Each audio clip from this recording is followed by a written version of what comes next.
नमस्कार, मैं हूं आपके सामने आदर्श कुमार गुप्ता और आप देख रहे हैं रेड 7 न्यूज। वाराणसी से इस वक्त की सबसे बड़ी खबर, काशी विश्वनाथ धाम के बिल्कुल पास दाल मंडी इलाके में आज सुबह से ही प्रशासन की बड़ी कार्रवाई जारी है।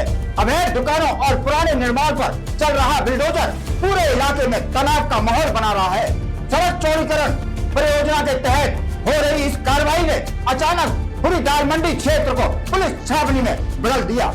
व्यापारियों में भारी नाराजगी है और कई लोग अपने सालों पुराने कारोबार को टूटते हुए देख रहे हैं। कोर्ट में याचिकाएं दायर, प्रशासन का दावा है सड़क चौड़ीकरण जरूरी, लेकिन सवाल वही, क्या दाल मंडी का भविष्य विकास की तरफ बढ़ रहा है या फिर कहीं एक नए विवाद को लेकर शुरू हो चुका है।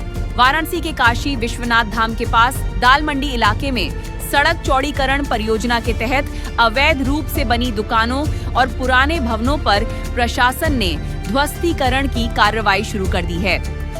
दाल मंडी की तंग गलियों को चौड़ाकर लगभग 650 मीटर लंबी सड़क को काशी विश्वनाथ धाम से बेहतर तरीके से जोड़ने की योजना बनाई गई है, जिसके लिए करीब 215 से 224 करोड़ रुपए का बजट तय किया गया है। वर्तमान में 3 से 4 मीटर चौड़ी सड़क को लगभग 17 मीटर तक विस्तारित किया जाना है, ताकि आने जाने वाले श्रद्धालुओं और स्थानीय लोगों को सुविधा मिले और क्षेत्र का यातायात दबाव कम हो सके।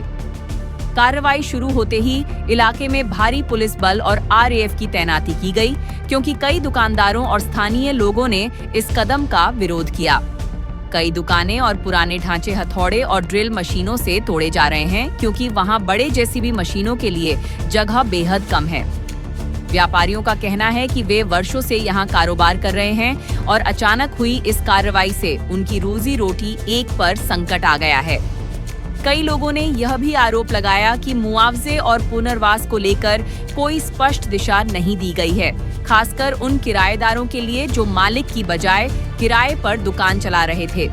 इस पूरी कार्रवाई के खिलाफ इलाहाबाद हाईकोर्ट में याचिकाएं दाखिल की गईं, जिनमें दावा किया गया कि भूमि अधिग्रहण प्रक्रिया पूर्णतः पारदर्शी और वैध तरीके से नहीं हुई। कोर्ट ने हस्तक्षेप करते हुए ध्वस्तीकरण पर तुरंत प्रभाव से स्टेटस क्वो का आदेश जारी कर दिया, यानी फिलहाल आगे किसी भी ढांचे को तोड़ने पर रोक लगा दी गई है। कोर्ट ने कहा कि जब तक सभी पक्षों को सुना नहीं जाता और सभी दस्तावेजों की जांच पूरी नहीं होती, तब तक इस कार्यवाही को आगे नहीं बढ़ाया जाएगा। हालांकि प्रशासनिक अधिकारी यह दावा कर रहे हैं कि यह सड़क चौड़ीकरण प्रोजेक्ट शहर के विकास के लिए बेहद जरूरी है और काशी विश्वनाथ धाम के आसपास बढ़ते दबाव को देखते हुए यह योजना लंबे समय से प्रस्तावित थी। उनका कहना है कि जिन दुकानों और भवनों को नोटिस जारी किया गया था, वे या तो अवैध थे या उनके पास विधिक कागज पूरे नहीं थे। उधर कई दुकानें गिराए जाने के बाद पूरे दाल मंडी क्षेत्र में तनाव का माहौल है। कई दुकानें बंद हैं और लोग खौफ में हैं कि आगे उनकी दुकानों का क्या होगा। स्थानीय लोग इसे अपने व्यापार और घरों पर सीधा प्रहार मान रहे हैं, जबकि सरकार इसे काशी की भौगोलिक और धार्मिक व्यवस्था को आधुनिक बनाने की दिशा में उठाया गया सबसे महत्वपूर्ण कदम बता रही है। मेरे अधिकार छीन रहे हैं और मैं बोलूं भी नहीं। मैं इतना संविधान नहीं है क्या मेरे देश में? अप्लाई नहीं करता है क्या?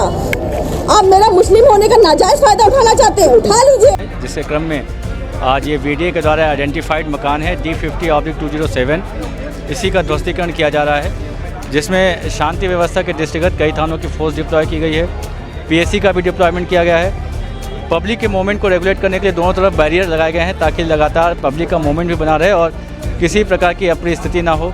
पीए सिस्टम से भी हम लोग लगातार अनाउंस कर रहे हैं कि दोनों तरफ पब्लिक जो डाइवर्जन है उधर से ही जाए और किसी तो फिलहाल दाल मंडी में जहां एक तरफ बुलडोजर की गड़गड़ाहट है, वहीं दूसरी तरफ लोगों की चिंता, गुस्सा और असमंजस साफ दिखाई दे रहा है। कोर्ट के स्टेटस को आदेश के बाद अगला कदम क्या होगा ये अभी साफ नहीं है, लेकिन इतना तय है कि काशी विश्वनाथ धाम से सटी इस तंग गली में बदलाव की क्या प्रक्रिया सिर्फ सड़क चौड़ी करने के भर की बात नहीं, बल्कि हजारों लोगों की जिंदगी और रोजगार से है। हम इस पूरे मामले पर नजर बनाए हुए हैं। जैसे ही कोई बड़ा अपडेट आएगा, हम आपको तुरंत पहुंचाएंगे। आप देखते रहिए रेड 7 न्यूज। जय हिंद, जय भारत, वंदे मातरम।